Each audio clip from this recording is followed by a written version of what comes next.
Let's switch it on. Let's see what it does. Through this coil of thick wire, we're about to pass a huge alternating electric current. On top is a 1 kilogram aluminium plate. So we hear this noise. What's that noise? It's the vibration of the plate because it's vibrating at 2 times the frequency of this one. Whoa! Whoa! How does it do that? To find out, I've come to the place where it all started, the Royal Institution in London. This is the key to Faraday's magnetic lab. It's amazing that lock still works.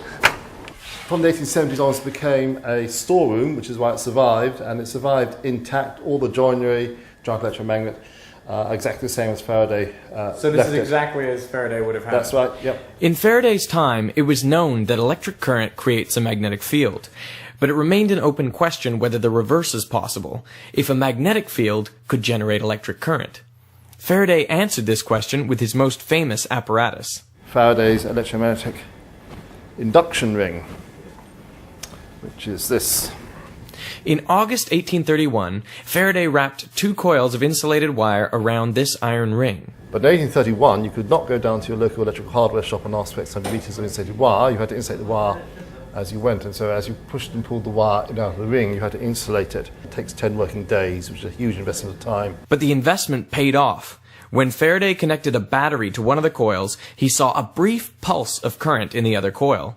And when he disconnected the battery, he saw a pulse of current in the other direction. He realized that current was induced in the second coil only when the magnetic field through it was changing. And if they hadn't been wrapped on the same ring, Faraday may have noticed that the 2 coils repel each other when the current is induced, and that's due to the interaction of their magnetic fields. Which brings us back to this. Through the bottom coil we are passing a huge electric current, 800 amps, which alternates in direction 900 times per second. This ensures there will always be a changing magnetic field above the coil. Instead of a second coil, we're using the aluminium plate, but the principle is the same. The changing magnetic field induces currents in the plate that create an opposing magnetic field, so it levitates. How awesome is that?